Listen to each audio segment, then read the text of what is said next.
दोस्तों, संतों पर, कथावाचकों पर, बाबाओं पर यौन शोषण के आरोप लगते रहे हैं।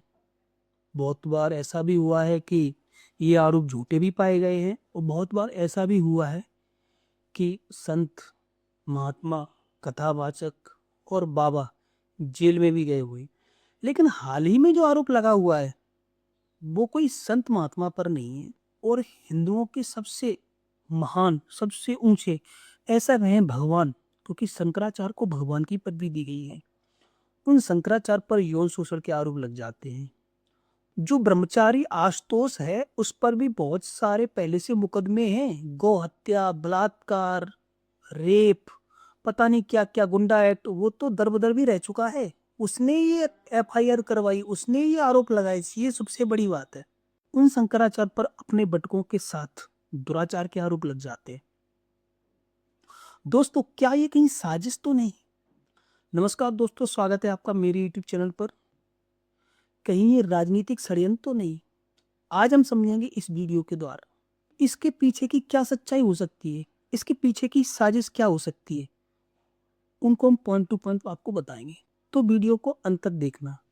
यदि अभी तक आपने मेरे चैनल को सब्सक्राइब नहीं किया है तो चैनल को प्लीज सब्सक्राइब कर लें।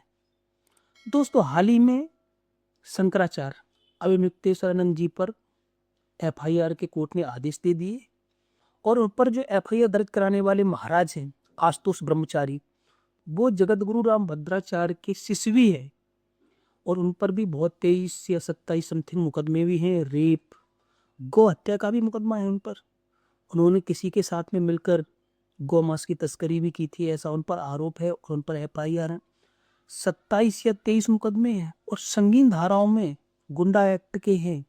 उन पर रेप का भी आरोप है। उन्होंने और उनकी भाई ने मिलकर एक विधवा महिला के साथ रेप किया, उसका भी आरोप है।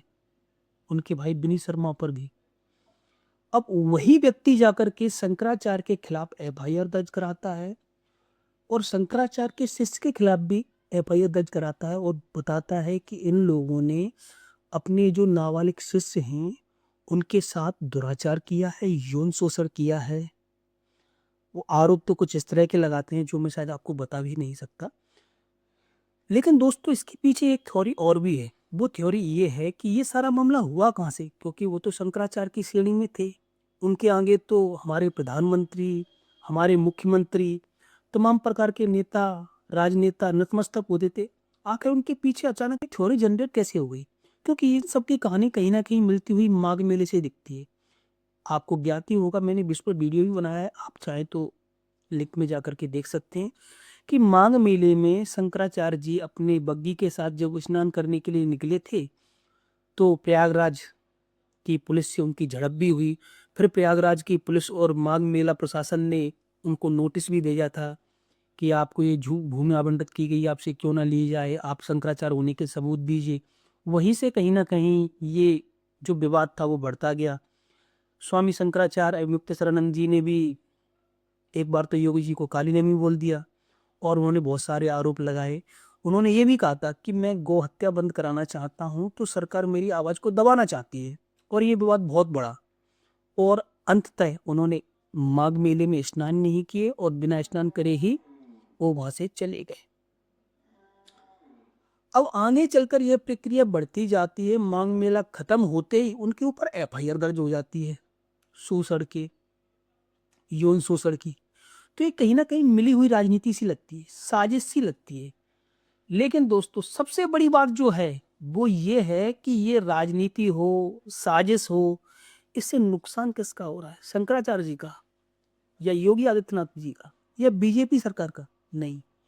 इससे जो नुकसान हो रहा है वो हम भारतीयों की जो सनातन के प्रति आस्था है, श्रद्धा है, उसका, करोड़ों करोड़ों जो सनातनी है ना, उनकी आस्था को ठेस पहुंचती है।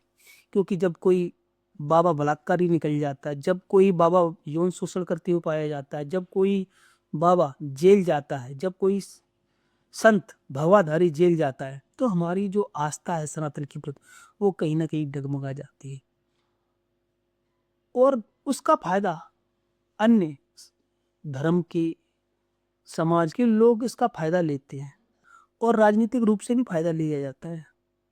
अभी ये तो नहीं पता कि गौ हत्या बंद होगी कि नहीं होगी, लेकिन हमारे जो सनातन के धर्म ध्वजा हैं, क्योंकि अभी तक तो वो हैं, हम मानते आ रहे थे, क्योंकि मैं ही नहीं, हमारे प्रधानमंत्री जी उनके आगे नतमस्तक होते थे, बहुत सारे राज्य के मुख्यमंत्री भी उनके सामने नतमस्तक होते थे, हमारे जो रक्षा मंत्री है, जितने भी राजनेता हैं सारे ही उनको अभी तक तो शंकराचार्य मानते थे माघ मेले से पहले, लेकिन माघ मेले में जो घटना घट दी उसके बाद से सारे उनके विरोध में आ गए। बस एक ही व्यक्ति है जो सनातन के विरोध में था, वो आज उनके बस पक्ष में है, अखिलेश यादव जी। और राजनीति तो अपने स्तर पर हो ही रही है, वो होनी चाहिए, कोई दिक्कत नहीं। लेकिन जो ये आस्था के साथ खिलवाड़ हर बार किया जाता है, इससे कहीं ना कहीं जो हमारे हिंदू धर्म है, सनातन धर्म है, उसको नुकसान पहुंचता है। दोस्तों, आपकी इस पर क्या राय है? आप मुझे कमेंट करके बताइए। यदि आपको मेरी बात ठीक लगती हो, यदि आपको मेरी बात सही लगी हो, तो वीडियो को लाइक करें और उसको अपने दोस्तों तक शेयर करके पहुंचाइए। मिलते हैं किसी नई वीडियो, नई जानकारी के साथ, तब तक के लिए धन्यवाद।